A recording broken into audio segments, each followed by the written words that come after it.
In 1765, Boston was a city of tension. 16,000 souls packed to.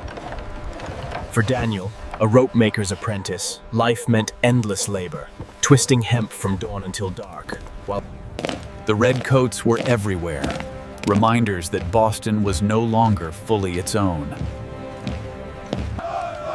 When an effigy swayed from the Liberty Tree, Boston understood something had changed forever. That night, Boston slept, unaware that history was already awake. winter mornings in Boston were unforgiving, cold enough to seep into bones and remind everyone how fragile survival truly was. Rope was not made with machines, but with miles of walking and muscles pushed beyond exhaustion. Every street carried danger, where a single insult could ignite a crowd. Like a storm gathering at sea, conflict was drawing closer, unstoppable and unseen. In taverns and basements, words spread softly, but their meaning was explosive. Plans were never written openly, only remembered, shared, and protected. When soldiers filled the common, Boston knew it was no longer free. Two frightened men, each believing the other was the enemy. The city slept, but tension did not.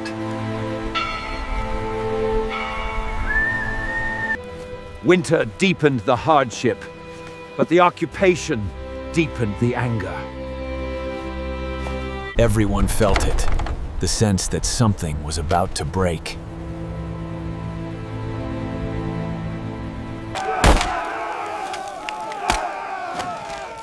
What began as taunts soon turned into confrontation.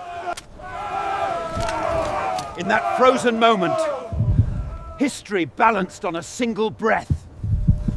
One shot shattered the night, and nothing could stop what followed.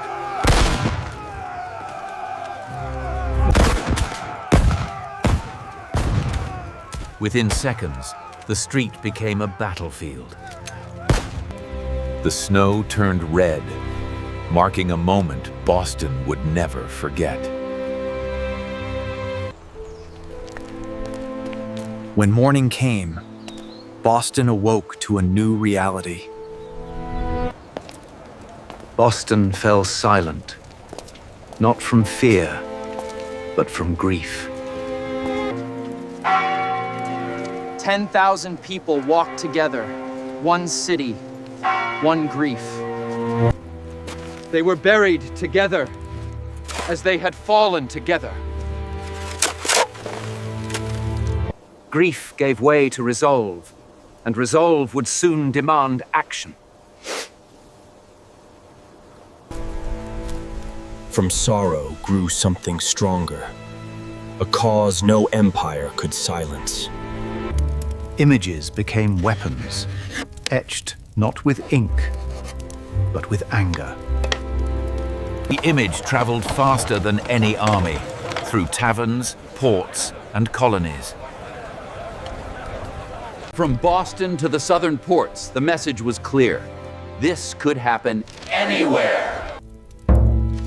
What began as outrage hardened into organization. The empire had fired its shots, but the final answer had not yet come. In London, Parliament believed it had found a solution. Cheap tea, small tax, no resistance. But cheap tea came with chains, a monopoly designed to crush colonial trade.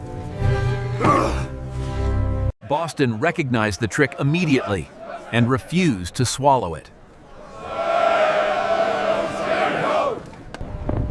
All eyes turned seaward, waiting for the ships that would decide everything. The law gave Boston 20 days. After that, the tea would land by force. On a cold November morning, the Dartmouth entered Boston Harbor. The tea was protected, not from thieves, but from the people. Every night, Boston watched its harbor, together. Thousands gathered, not to riot, but to decide their future. With each passing hour, Boston moved closer to a line that could not be uncrossed. The governor's answer was final. The ships would not leave. The message passed from man to man. There would be no compromise. Gentlemen, this is our moment. We must act now. With a single sentence, the course of history changed. The decision was made, not by leaders alone, but by the people. They would not act as individuals, but as a message. They moved without speeches, without cheers, only purpose. Once aboard, the law no longer mattered. The first chest broke open, and with it, the old order. This was not chaos, it was discipline. Boston watched, knowing nothing would ever be the same. For 3 hours, they worked without pause. The harbor darkened, not with blood, but with defiance. Nothing was taken. This was protest, not theft.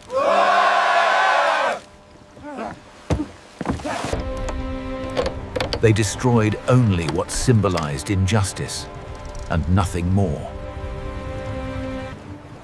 When it was over, they vanished back into the night. Morning revealed what the night had done.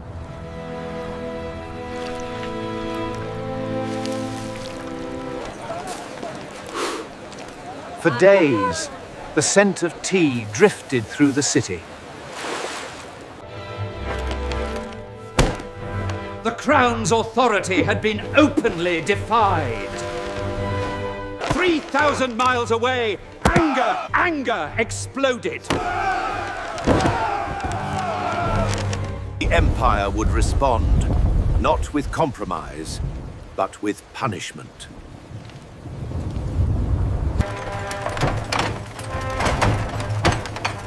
Parliament answered defiance with punishment.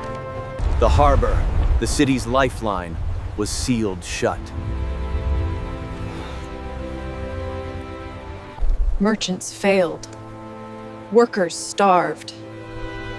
Punishment fell on all. Once again, Boston stood occupied.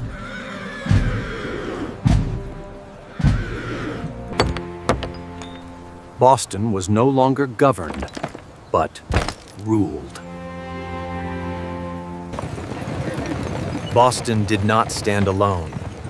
The colonies answered its suffering.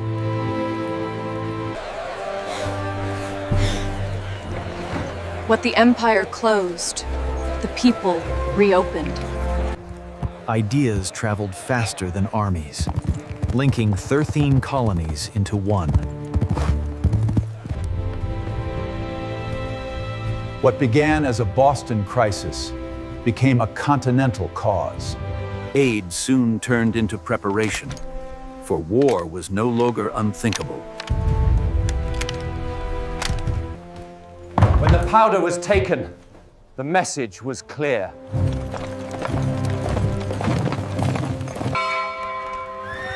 The countryside answered with bells and boots. Messengers rode through the darkness, warning that the army was moving.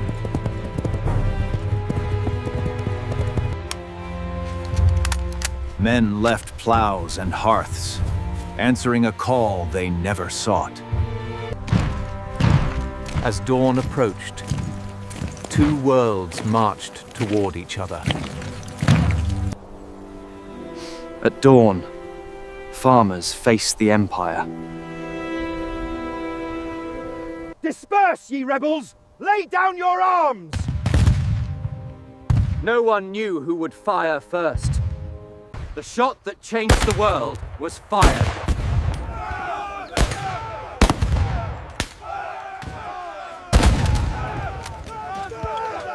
Within seconds, order collapsed.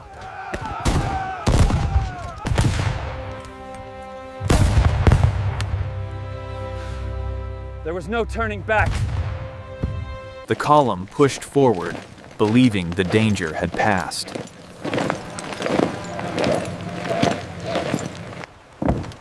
This time, they did not run. For the first time, Americans fired back!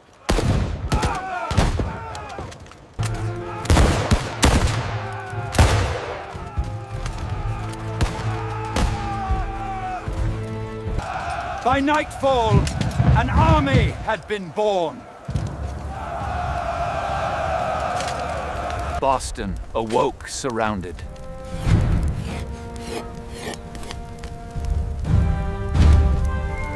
An army was forming from ordinary men.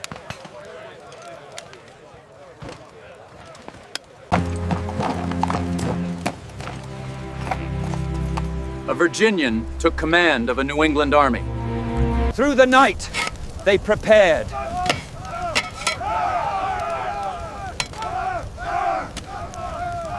They came in perfect order, into chaos. They waited until the whites of their eyes.